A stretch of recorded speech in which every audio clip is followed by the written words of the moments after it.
She became known as the Black Widow of the Midwest, a grieving mother, a seemingly warm farm owner, and secretly, one of the most cold-blooded serial killers America has ever seen. In the quiet town of LaPorte, Indiana, men traveled from far and wide answering her personal ads seeking companionship. They arrived with dreams, with savings, and they were never heard from again. To her neighbors, she appeared to be a devoted widow, struggling to raise her children alone. But behind that friendly facade was a killer, one who may have taken over 40 lives and might have escaped justice entirely. Because when the authorities finally moved in, her home went up in flames. A woman's corpse was discovered in the wreckage. Most believed it was hers. But there was one problem. The body didn't match her description. And Belle Gunness? She vanished, without a trace. By the time you finish this video, you'll know the real story behind Indiana's most terrifying murderer. LaPorte, Indiana, the early 1900s, a small rural town where everybody knew each other, and no one suspected anything unusual. Belle Gunness ran a farm just outside of town. She was an immigrant from Norway, a widow, and a mother of 3. Outwardly, she was kind, courteous, and respected in her community. Some even described her as warm and welcoming.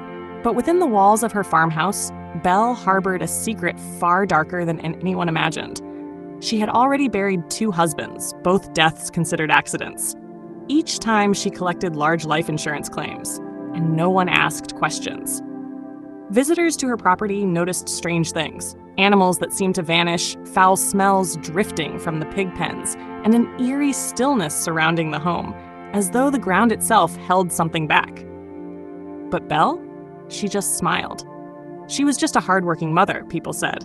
At least that's what everyone assumed, until the disappearances started.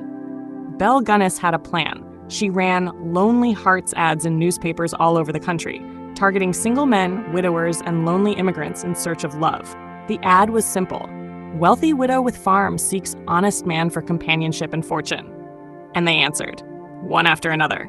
Men from Illinois, Wisconsin, Minnesota, arriving with their life savings, eager to build a future with a stranger. They never returned. Each time, Belle gave a different explanation. One suitor left for home. Another had headed west. A third had joined a work crew. The story always changed. But the truth? She poisoned some, beat others to death. Always when they were alone, always after she had taken their money. Then, she dragged the bodies to the pig pen, or buried them beneath the barn floor. She repeated the process, over and over. No one thought twice about the widow in LaPorte. She seemed like a woman looking for a second chance at love, but her house wasn't a haven, it was a killing field, and the number of victims? About to explode. On April 28, 1908, just before sunrise, flames engulfed the Gunness farmhouse. Neighbors came running, but by the time they arrived, nothing remained but smoldering ruins. Inside, firefighters discovered a horrific scene. 4 corpses in the basement. 3 were children. The 4th, a headless adult female. Everyone assumed it was Belle. Who else could it be? But something felt wrong. The woman's body didn't match Belle's build. Too petite, too slim. And worst of all, the skull was missing. Still, most accepted it. Belle Gunness had perished. A sad end for a mother who had faced so much loss. But not everyone believed it, especially not Asle Helgelien, whose brother had answered one of Belle's ads and never returned. He had already grown suspicious. And now, with the fire and this mystery body, he pushed harder. Asle pleaded with the sheriff to investigate the farm, to start digging. And what they uncovered shocked the entire nation, because the fire didn't destroy Belle's secret. It revealed it. At first, they found piles of clothes, watches, and handwritten letters, items belonging to Belle's guests who had supposedly gone home. But then came something far worse, a burlap sack. Inside, a dismembered torso. Then another grave, a severed head. In just days, 11 bodies were unearthed, some so badly mutilated they couldn't be identified. Among them, Andrew Helgelien, the man Asle had been looking for. His remains were hidden near the hog pen, just like many others. But that wasn't the end. More human remains turned up. Bones, teeth, bits of skull and jaw scattered around the property like discarded scraps. By the time the search was done, the number of victims had risen, possibly more than 40. Men, children, even Belle's adopted daughter. The woman who once seemed gentle had transformed her farm into a mass grave. And the most terrifying part? Belle Gunness was nowhere to be found. Did she fake the fire to cover her escape? Was she out there watching from afar? No one could say. But Laporte now understood they hadn't buried a grieving woman. They had uncovered a killer. As law enforcement tried to piece together Belle's crimes, only one question remained. Was she dead, or did she vanish into thin air? The burned body in the basement was never officially identified. Though some believed Belle had died in the blaze, many felt she had planned the entire scene, murdering another woman, placing the body, and fleeing into the night. In the years that followed, Belle was allegedly spotted across the country, in Chicago, in Mississippi, even as far as the California coast. But every report ended the same. No arrests, no conclusion. Some claimed she assumed a new identity. Others believed she had help, maybe a friend, a secret partner, perhaps someone still unknown. But this much is clear. Belle Gunness was no ordinary murderer. She was calculating, patient, merciless. She didn't kill in anger. She killed for profit. She killed to maintain control. And she was willing to end her own children's lives to protect her secrets. More than a century later, her tale still sends chills, not just because of the sheer number of deaths, but because she may have walked away. So what do you think? Did Belle Gunness truly perish in that fire? Or did she escape justice? Living under another name? Share your thoughts in the comments. We're listening. It began with a scream. A single bone-chilling cry that tore through the stillness of a quiet Indiana town, ringing through the trees and etching itself into the nightmares of those who heard it. What followed wasn't just a crime. It was the start of something far more terrifying. A string of events that would lead families to bolt their doors in broad daylight and keep children indoors, too frightened to play. Over the coming months, bodies were discovered, each one more disturbing than the last. No eyewitnesses, no motive. Only one horrifying reality remained. Someone was hunting people, and no one knew who might be next. The media scrambled to understand. Law enforcement tried to reassure the public, but behind every press statement lay one undeniable truth. A serial killer was at large, observing, waiting, and the most terrifying part, he was far from finished. This is the story that transformed Indiana's peaceful streets into something straight out of a nightmare, and now we're taking you deep inside it. Indiana isn't a place you normally connect with horror. Set in the heart of the Midwest, it's known for its gentle pace, expanses of farmland, friendly neighborhoods, and towns where people wave hello from their porches. In communities like Peru, Elkhart, or Kokomo, crimes are typically small time. A stolen lawnmower, a bar brawl, maybe a home break-in. Nothing that could have prepared anyone for what was coming. That autumn, life was ordinary. School was back in session, families were getting ready for the holidays, and the biggest worry on most minds was the approaching winter. But that normalcy wouldn't last long. It started quietly. A woman missed her work shift. A man skipped his usual morning jog. Initially, it seemed like everyday unpredictability.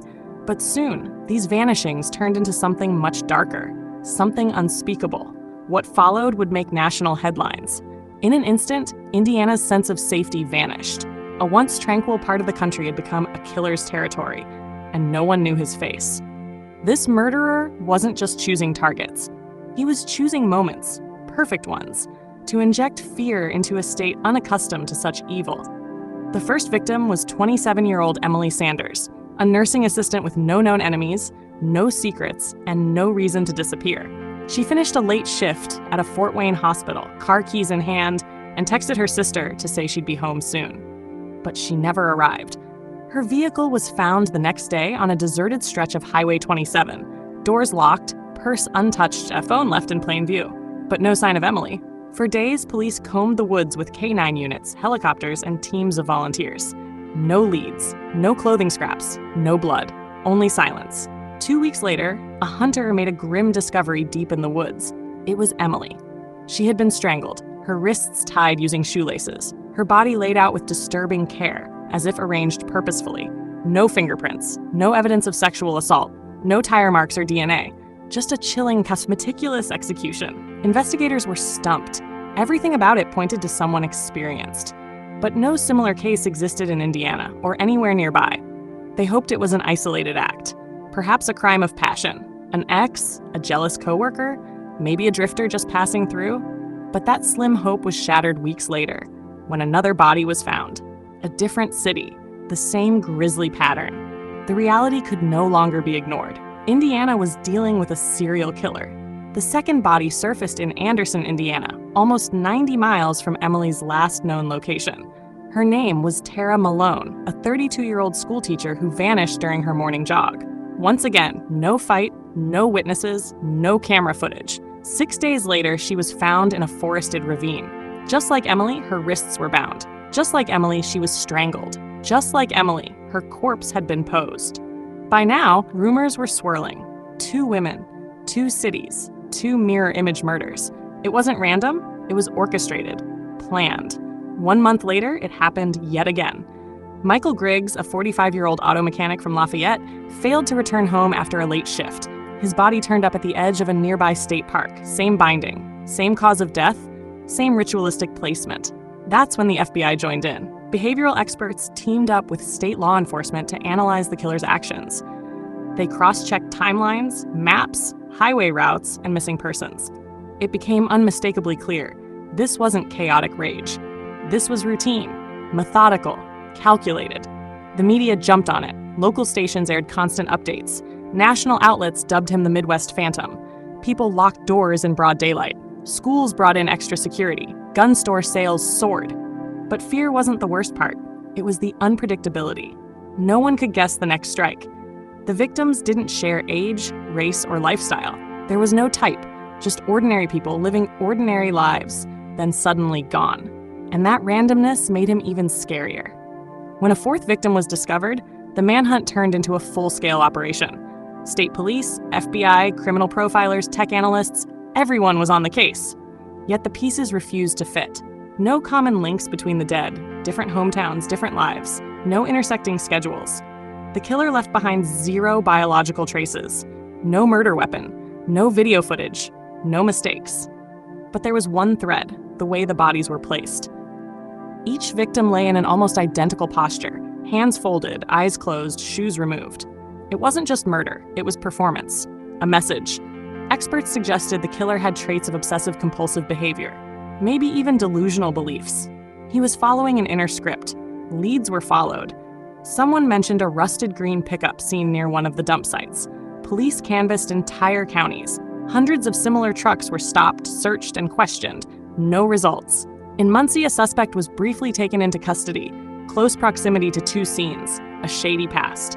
The public breathed a sigh of relief, but DNA testing cleared him. Within 2 days, hope collapsed again. Media scrutiny reached its peak.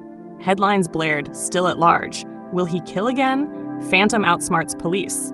Internally, detectives were exhausted, working around the clock.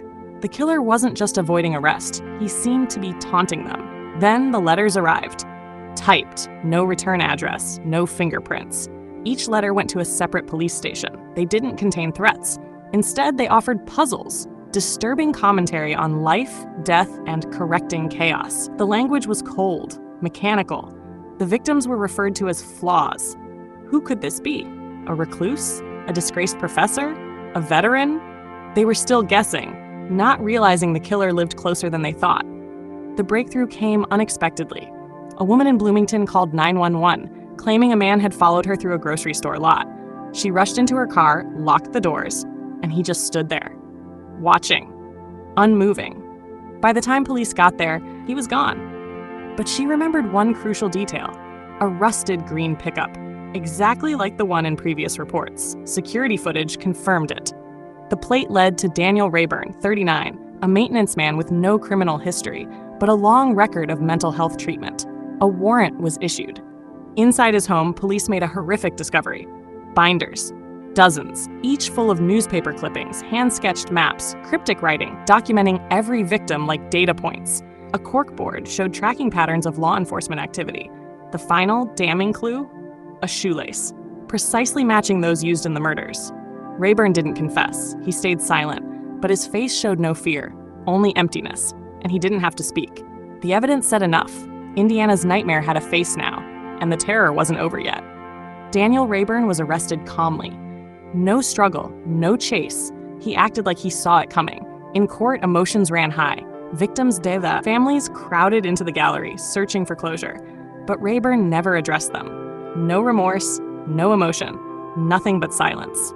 Prosecutors laid it all out: the binders, the GPS from his truck, the shoelace, even a burnt draft of one of his letters. The evidence left no doubt. The jury deliberated less than 2 hours.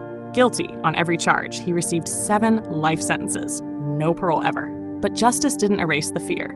Some relatives still have nightmares. Others left Indiana for good. The wounds cut too deep. And the biggest questions? Still unanswered. Why those victims? Why arrange their bodies? And the scariest possibility, were there more? Detectives believe 2 more victims were never found. Rayburn won't confirm it, and likely never will. Even after his conviction, Indiana couldn't shake the fear. Curfews stayed strict, joggers changed routes. For many, safety wasn't restored. Not because the killer was free, but because he'd been free for so long, watching, blending in. Departments overhauled policies. New interagency teams formed, old files reopened. No one wanted to miss another monster like this. Eventually, the national spotlight faded. But for those who lived it, the terror remains close. Regular people, going about their day, then gone. That's what made Rayburn different. He didn't target stars. He wasn't exacting revenge. He hunted the innocent. And that truth still lingers. People still wonder, were there more bodies? Did he have help? Are there graves no one stumbled across? We may never find out. But one thing remains certain. Daniel Rayburn stole more than lives. He shattered the belief that it could never happen here. And that's something Indiana may never fully reclaim.